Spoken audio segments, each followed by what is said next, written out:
ప్రొద్దుటూరు పట్టణ ప్రజలకు,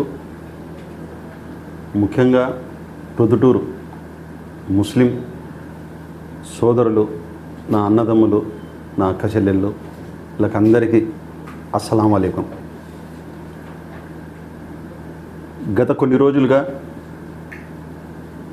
అంజుమన్ పెద్ద మనుషులు, సర్ఫరస్తులు ఎలక్షన్ తప్పుదో పట్టించారని చెప్పి కొన్ని రోజులుగా ప్రెస్ మీట్లు పెట్టి చెప్పడం జరిగింది. నేనైతే ప్రెస్ మీట్ పెట్టేప్పుడు 5 అంశాల మీద అయితే నేను మాట్లాడినా. సరైన సమాధానం అక్కడి నుంచి లేదు. నా మీద ఏయో ఆరోపణలు, రాజకీయంగా ఉన్నప్పుడు ఆరోపణలు వస్తాయి, దాన్ని సమర్థవంతంగా ఎదుర్కొంటాం. నేను అడిగిన క్వశ్చన్లు మళ్ళా మా ప్రొద్దుటూరు ముస్లిం సోదరులకు, అక్క చెల్లెమ్మలకు తెలియాలని చెప్పి మరొక్కతూరి చెప్తున్నాను, ఏమనుకోకండి. ఒకటి, ఇస్లాంపురం మసీదులో అనౌన్స్మెంట్ చేయలేదు, ఇస్లాంపురం మసీదులో కూర్చొని ఎన్నిక జరపలేదు. ఒకటి. 2 వచ్చేసి అంజుమన్ ప్రెసిడెంట్ ఎన్నిక అనేది బైలాకు విరుద్ధంగా జరిగింది. ఆ బైలాకు విరుద్ధంగా అంటే మెంబర్లు మాత్రము, సర్ఫరస్లు మాత్రమే కూర్చొని ఆడ ఎన్నుకోవాలా, ఎన్నుకున్న తర్వాత నువ్వు సభ కావాలంటే 5,000 మందితో 10,000 మందితో పెట్టుకోవచ్చు, అభ్యంతరం లేదు. కానీ మీరు సమాధానం దానికి ఏం చెప్పారంటే, మేము మెంబర్లము సర్ఫరస్లమే చేసుకుంటే మీరు కూర్చొని చేసుకున్నారు, వాకిళ్ళు వేసుకొని చేసుకున్నారని మీరు చెప్తారని ఆ ఉద్దేశంతో మీడియా సోదరులను, మసీదుల్లో ఉండే వాళ్ళని పిలిపించా అని చెప్తున్నారు. చాలా సంతోషం, చాలా మంచిగా చేశారని అనుకుందాం. బైలాన్ పక్కన పెట్టి ఈ రకంగానే చేయాల్సింది, మీకు కాదనిలే, దానికి కూడా మీకు అభినందిస్తున్నాను. కానీ ఇస్లాంపురం మసీదుకి వచ్చేటప్పటికి అనౌన్స్మెంట్ ఎందుకు చేయలేదు, ఇస్లాంపురం మసీదులో కూర్చొని ఎన్నిక ఎందుకు జరపలేదు?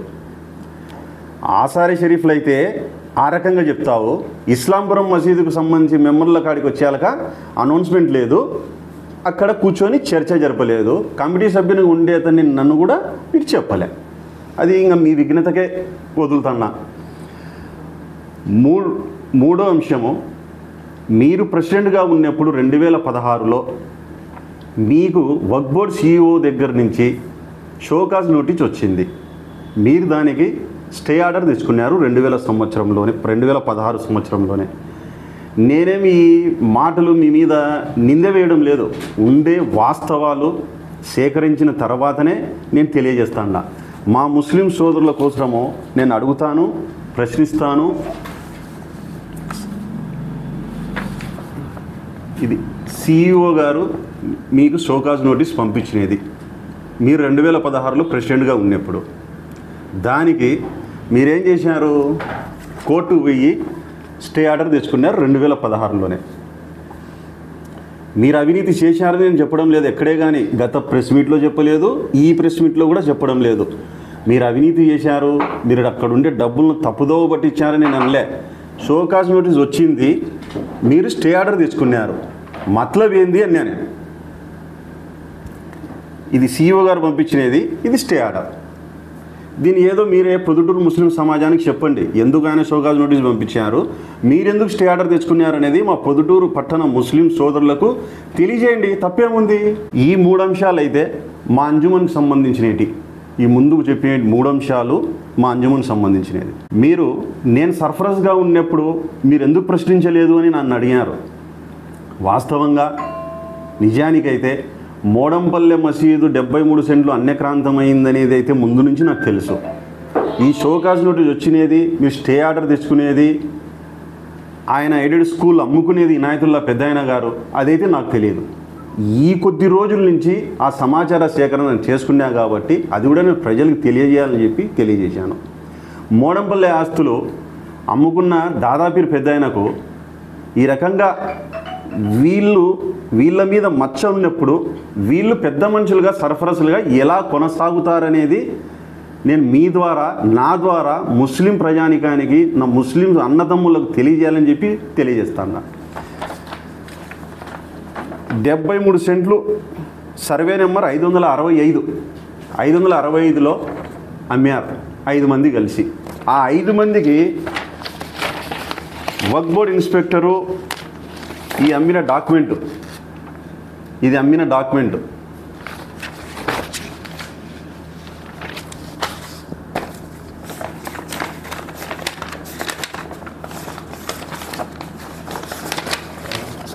అమ్మిన డాక్యుమెంట్ తర్వాత ఈ 5 మందిని విచారించగా మా ద్వారా చెప్పి అమ్మించిన వ్యక్తి లాయర్ దాదాపీర్ గారని చెప్పి వాళ్ళు చెప్తే ఎఫ్ఐఆర్లో రెండో పేరు ఆయనదే.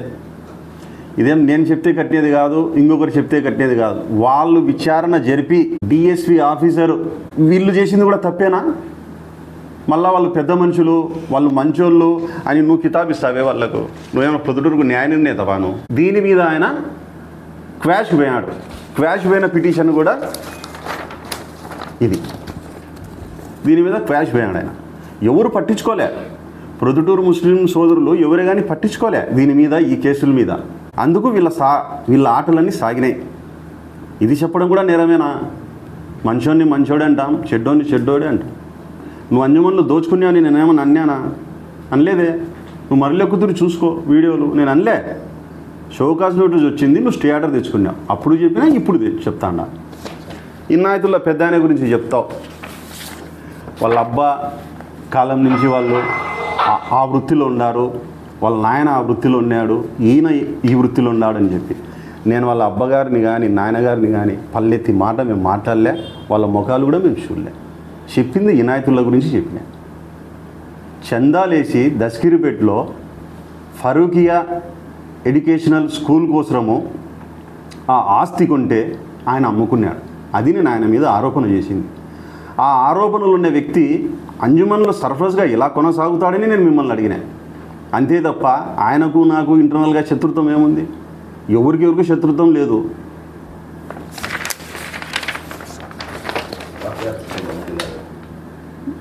గృహ విక్రయ అగ్రిమెంటు మీడియా సోదరులు ఇదొక్కటి బాగా గమనించండి.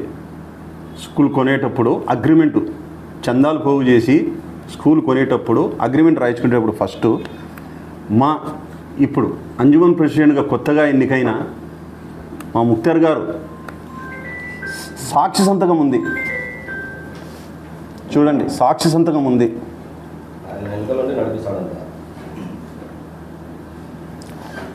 ఈ అగ్రిమెంట్లో కూడా స్పష్టంగా రాసింది ఫరూకియా ఓరియంటల్ ఎడ్యుకేషన్ స్కూల్ కోసమే ఇది వాడాలా అని చెప్పి ఇక్కడ ఉన్నాయి.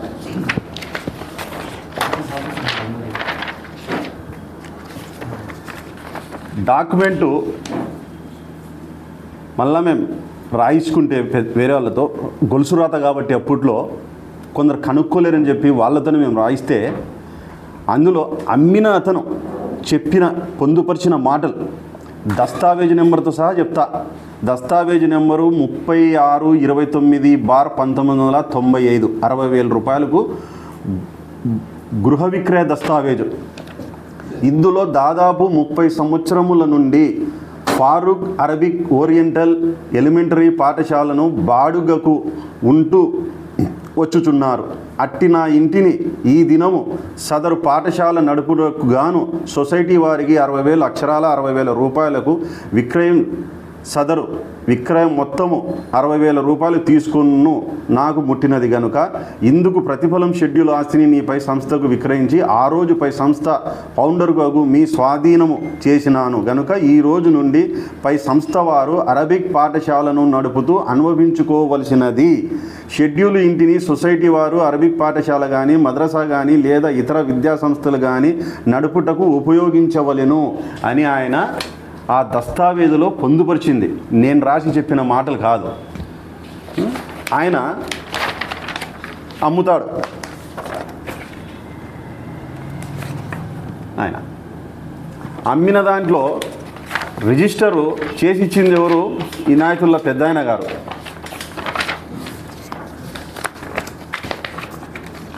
ఇనాయతుల్లా పెద్ద ఆయన గారు కింద సాక్షి సంతకాలు ఎవరు? మాజీ కోఆప్షన్ మండి అబ్దుల్ ఖాదర్. నీ అనుచరులు కాదు ఆయన. అమ్మినతను మీ వ్యక్తి కాదా? సాక్షి సంతకం వేసింది మీ అనుచరుడు కాదా? ఇది ముస్లిం సమాజానికి మీరు నష్టపరిచినట్టా కాదా? చందాలు పోగు చేయడం ఏంది, ఆస్తులు మీరు అమ్ముకొని తినడం ఏంది అని నేను ప్రశ్నించిన, అంతే తప్ప వేరేదేమన్నా నేను చెప్తానా? చెప్పలేదు కదా. దీనికి సమాధానం చెప్పండి అయ్యా అంటే నా మీద ఎందెందో అవాకులు శవాకులు, మీ ఇష్టం, అది మీ విఘ్నతకి ఇడిచిపెట్టాను. ఏం నువ్వు డెకాయిదాన్లలో లేవు, నువ్వు దొంగతనాల కేసుల్లో లేవు, నువ్వు మట్కా కంపెనీ నడిపేటప్పుడు 3 టౌన్ పోలీస్ స్టేషన్లో తీసుకుపోయి పెట్టినారని నీకు తెలీదు? మా మచ్చనారాయణ మైదానంలో అహ్లదీస్ మసీద్ ఉండే స్థలంలో నువ్వు దొంగసారే అమ్మిలే నీ మనుషులతో? నువ్వు మంచోనివే? నువ్వు దేవిపుత్రుడు ఏమన్నా? ఒకటి అనడం ఎందుకు, 4 నువ్వు అనిపించుకోవడం ఎందుకు? నేను అడిగిన దానికి సమాధానం చెప్పండి. నాదేదైనా తప్పు ఉంటే మీ దగ్గరకు వచ్చి కావాలంటే పెద్ద మనుషులు నేను క్షమాపణ కోరిపోతాను. నేను అంజుమన్ సంస్థకు మళ్ళీ చెప్తాను, అంజుమన్ సంస్థకు నేనైతే ఎక్కడే కానీ చెడు మాట్లాడలేదు, మాట్లాడను కూడా. ఆ సంస్థలో మా తండ్రి గారు కూడా ఉన్నారు. నేను అంజుమన్ సంస్థలో ఉన్న వ్యక్తులను 2 మాత్రమే చెప్పిన. ఆ 2 నువ్వు సపోర్ట్ చేస్తున్నావు కాబట్టి నిన్ను కలిపిన. ఈ రోజుకి కూడా నువ్వు అంజుమన్ డబ్బు తిన్నావా తినలేదా, నువ్వు తిన్నా అని చెప్పి నేను ఆరోపణలు చేయడం లేదే. ఈ CEO గారు షోకాస్ నోటీస్ పంపించారు, స్టే ఆర్డర్ నువ్వు తీసుకున్నావు నీ ప్రెసిడెంట్ హయాంలో. మొన్న నువ్వేం చెప్తావు?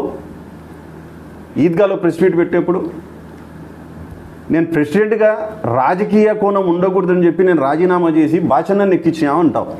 ఈరోజు నువ్వు రాజకీయ నాయకునివి కాదా? ఈరోజు రాజకీయ నాయకుని కాదా? నువ్వెందుకు రాజకీయ నాయకుని నువ్వెందుకు అవుతావు? కావాకు, వేరే వాళ్ళని పెట్టు. నీ హయాంలో ఏం డెవలప్మెంట్ అయింది? ఏది డెవలప్మెంట్ కాలే.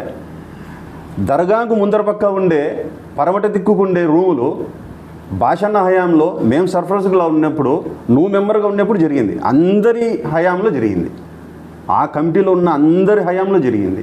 అలాగే ఈద్గా దగ్గర కూడా రూములు కట్టినారు. అప్పుడు ఉన్న పాత కాంప్లెక్స్ నీ హయాంలో ఎక్కడే కానీ జరగలే. బాషు పెద్ద ఆయన ప్రెసిడెంట్గా ఉన్నప్పుడు వాళ్ళ హయాంలో వాళ్ళు కష్టపడి చేసి వాళ్ళు రూములు కట్టిరో డెవలప్మెంట్ చేసినారు. నీ హయాంలో ఏది జరగలే. నువ్వు ఉంటే రాజకీయ కోణాలన్నీ ఎదురవుతాయని చెప్పి ప్రొద్దుటూరు సమాజం ఆ రోజు నీకు వద్దని చెప్పారు. నీ అంతకు నువ్వే డ్రాప్ అయినావు. ఈరోజు మళ్ళా మీ అధికారం ఉందని చెప్పి రాజకీయ రంగు పూసి నువ్వు ప్రెసిడెంట్ అవుతాండావు.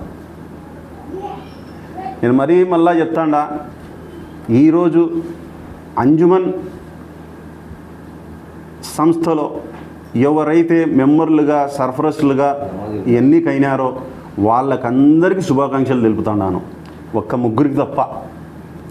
ఆ ముగ్గురు లాయర్ దాదాపీర్ గారు, ఇనాయతుల్లా గారు, మీకు అంటే ముక్తార్ గారికి, మిగతా వాళ్ళకందరికీ శుభాకాంక్షలు తెలుపుతాను. సంస్థకు నేను ఏ రోజు మాట్లాడాను, వ్యక్తులకు మాత్రమే మాట్లాడినాను. ఇక మీదట ఈ ప్రెస్ మీట్ చూసిన తర్వాత మీరు మళ్ళా ప్రెస్ మీట్ పెట్టా కానీ నేనైతే రిపీట్ ప్రెస్ మీట్ పెట్టను. ఎందుకంటే అక్కడ ఉండబడిన వ్యక్తులు, ఇప్పుడు కొత్తగా ఎన్నుకోబడిన వాళ్ళందరూ చాలా మర్యాదస్తులు, మర్యాదపూర్వకంగా ఉండి వాళ్ళ వ్యాపారాలు వాళ్ళు ఏదో ఉపయోగపడేటోళ్ళే తప్ప సమాజానికి వాళ్ళందరూ ఉండారని చెప్పి వాళ్ళ గౌరవార్థం కోసము నెక్స్ట్ నేను ప్రెస్ మీట్లు అయితే పెట్టను.